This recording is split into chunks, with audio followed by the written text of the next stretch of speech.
Hello everyone and welcome back to another Gran Turismo 7 money methods video, and in today's video I'm going to be showing you guys a money tune that I've made for this car right here, which is the Mercedes-Benz Sauber Mercedes C9. Okay, so the vehicle is currently on sale in the Legend Cars dealership. So by the time I'm recording this video, it is currently on sale. Here it is, the Mercedes-Benz Sauber Mercedes C9 from the year 1989. So yeah, here it is. It costs a total of 3.5 million credits, which makes it the most expensive Group C Le Mans race car out of this whole lineup right here. Okay, so before we continue on the video, if you guys are enjoying the video so far, be sure to drop a like on the video, subscribe to the channel if you guys haven't already. Helps me out a lot and I really appreciate it. Anyways, moving on. So here is the tune. We are going to be running the racing hard tires and the suspension. Here it is. Just gonna scroll through this quite quickly, so you guys can pause the video if you guys want to compare one by one. Moving on to the aerodynamics, 1500 for the rear, 501 for the front. ECU, full control computer, output adjustment 100%, ballast 200 kg, ballast positioning -30, power restrictor will be 100%, transmission fully customizable manual transmission. Make sure it is the manual transmission. Top speed automatically adjusted 360 kilometers an hour. Here's a manual adjustment, which I did not really change because I changed the top speed, which is automatically adjusted.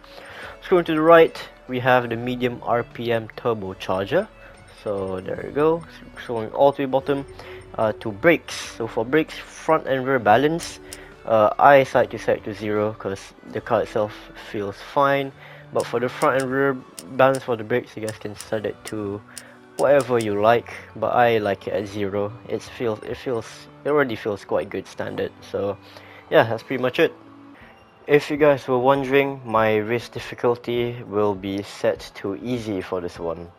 Alright, so the race will be in Europe, so go in here and then scroll to the bottom, Italy, Sardinia road track, and then scroll to the right a bit, and here it is, World Touring Car 800. So 15 laps in total, does have tire and fuel consumption as per usual. Scroll to the bottom, race settings, you guys can take a look at that real quick. You guys can pause the video. But yeah, that's pretty much it. If you guys have not done this race before and you guys are new to this race right here is a completely dry race and it does not rain at all. So yeah, that's pretty much it. Okay, so time for me to tell you guys the strategy that I've gone for this race right here. It is a one-stop strategy. So yeah, this car right here at the start of the race, what you guys want to do immediately is set your fuel map all the way to 6 for only 2 laps. So the first lap right here and also the second lap, and on the third lap, that's when you're gonna switch back to fuel map 1. Okay, so right here as I enter lap number 3, I do set my fuel map back to 1 so that it's full power, and keep it at 1 until you have to pit to refuel. So yeah, the way you start off the race when you're using this car is a bit different compared to all my other previous tunes, because this car right here, it likes to drink fuel like a lot.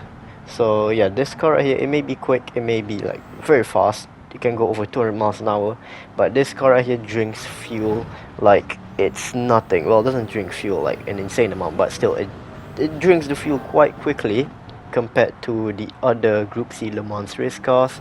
So far I've tried out the Porsche and the Mazda, and those two, the fuel consumptions are great, they're good. Mazda is the best one so far. So I haven't tried out the Nissan or the Jaguar. Quite curious to see how well those two will perform in terms of fuel consumption, but so far the one that consumes fuel the most right now is the Mercedes. So yeah, gotta be a little more careful on the fuel management for this car right here. Also, if you guys are wondering, if you guys look at the left side of my screen, fastest lap, it is a 135.154. Not the greatest, because whilst trying to attempt a fastest lap attempt, I got interrupted by some bots. So yeah, that was a good fun, isn't it? And yeah, you can get a faster time. I've done it before. I've gotten below 134. I got like a 133 point something. So yeah, this car can be very fast around this circuit. Anyways, right here at the end of lap number 6, you're gonna have to enter the pit lane, and once you guys enter the pit lane, you're gonna need to get yourself a new set of racing hard tires, and also refuel the car until it is full.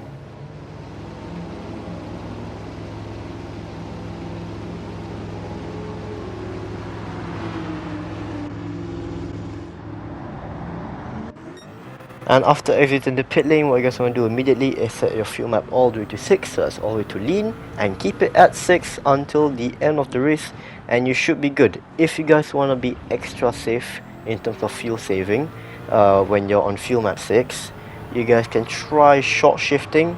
That could save you a bit of fuel, a bit of extra fuel. But for me right here, I was still revving the car completely to the max while still maintaining fuel map 6, and it was actually enough for me to finish the race. Also, let's talk about the car real quick, about the way I drive it. Whenever I'm using this car, doesn't matter what corner I'm going into, I always downshift to second. I never downshift to first. So yeah, it just feels better to me. Whenever I do it in a time trial, I actually end up getting a faster time. So yeah, you guys can try driving it the way I do, which is, downshift all the way to second only.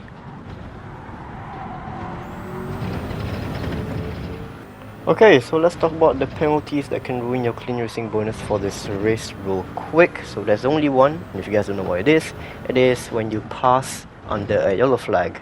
So if a yellow flag warning ever comes up, which is quite rare in this race, if yellow flag warning ever comes up, just don't do anything silly and make sure you don't get a penalty from, passing under a yellow flag, and you should be good. And fast forward to the end of the final lap, and as you guys can see, still have a bit of fuel left, and we managed to finish the race, finishing first place. There we go, nice and easy. And here's the payout. There we go, got my clean racing bonus, and this is the time it took for me to complete the race, which was 24:57.148. And that's going to be it for today's Gran Turismo 7 money method video. So if you guys did enjoy, be sure to drop a like on the video, subscribe to the channel if you guys haven't already, and I'll see you all next one, and peace out.